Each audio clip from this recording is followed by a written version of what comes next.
It's just £3 or $3 a month, and I post exclusive content on there that you will not find on this channel. I'd like to say a huge thank you to all of my patrons so far who are supporting me and my channel over on Patreon. It is so appreciated and I love having you there, so thank you so much.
This says, Liv and Finn meet working in a bar on the rugged Cornish coastline.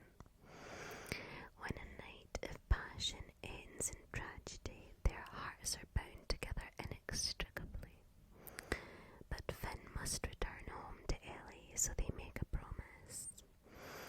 Finn will come back every year, and if they are single, they will spend the summer together. Liv crosses paths with Tom, a mysterious newcomer.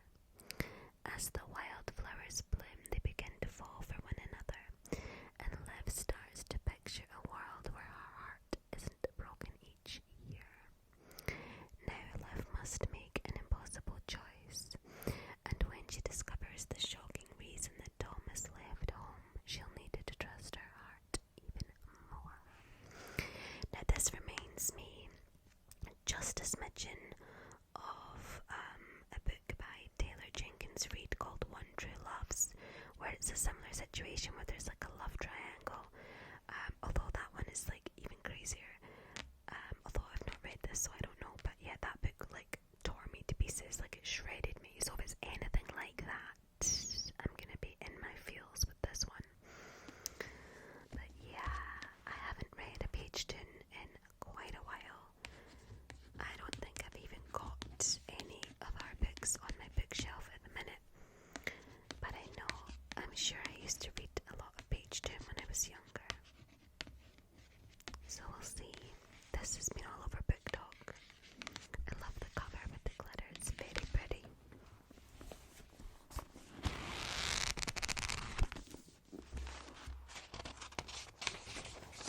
I'm trying to see if I remember any more of hers.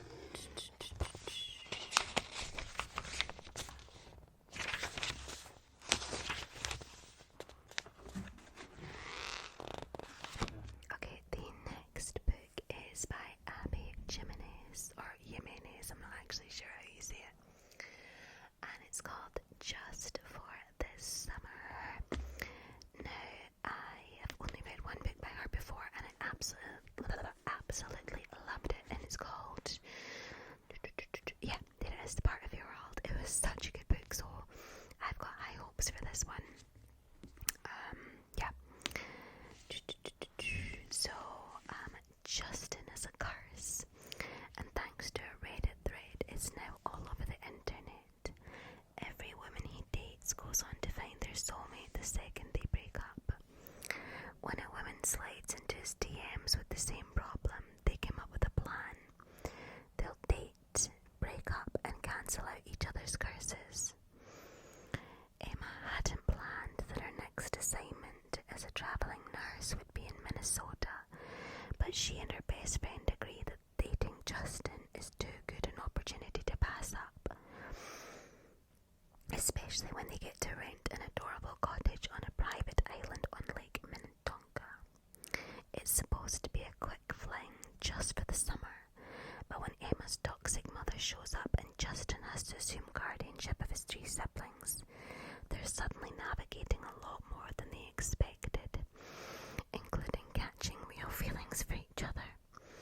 What if this time fate has actually brought the perfect pair together? Now this has just reminded me of something that I forgot about The Part of Your World. I forgot that she kind of sprinkled a little bit of magic into this book, which at the time I felt like didn't really serve a purpose. It was mentioned but never really like followed up on much. So I don't think that necessarily added anything to this book, but it also didn't detract from it. So this seems to be like more out and out like magic curses and things. So we'll see how I get on with it, but I've heard really good things about it. Really good.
next one, I've never heard of this author. I don't know if this is like her debut.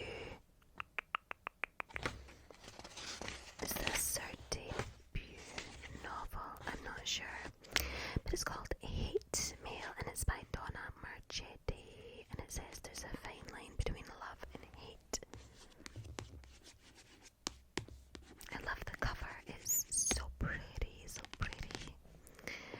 Very Harry Potter-esque with all the letters. So the reason I added this one to my wish list is because there was like a blurb on Amazon, or like a little quote that said, if you like The Hating Game, you'll like this, and I loved The Hating Game. I think it's by, is it Sally Thorne? I'm not sure if I've got that name right, but yeah, I loved that book. So this is Naomi and Luca have been pen pals since 5th grade. Well, more like bitter rivals caught in an epic battle of insults and verbal jousting. But what starts as a hilarious chain of hate-filled letters slowly develops into friendships spanning coasts and years. That is until one day, years later, when the letters suddenly stop. It's been 2 years since Naomi last heard from Luca. 2 years since the letter that changed everything. But when a new envelope turns up out of the blue at her desk at the local news station, Naomi is determined not to let Luca have the final words.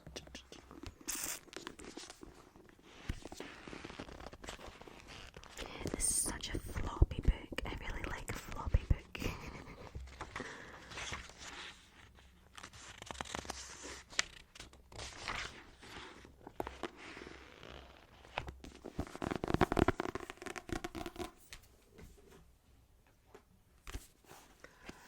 And the final book to show you today is called Night Shift by Annie Crown. Again, I've never read this author, but it's about chalk and a bookworm. Match made in heaven. I love this. Love, love, love, love, love. So, the bookworm and the basketball player are about to meet their match. Kendall Holiday spends her Friday nights exactly where she wants to be, with her head buried in a spicy romance novel whilst she works the graveyard shift at her university library.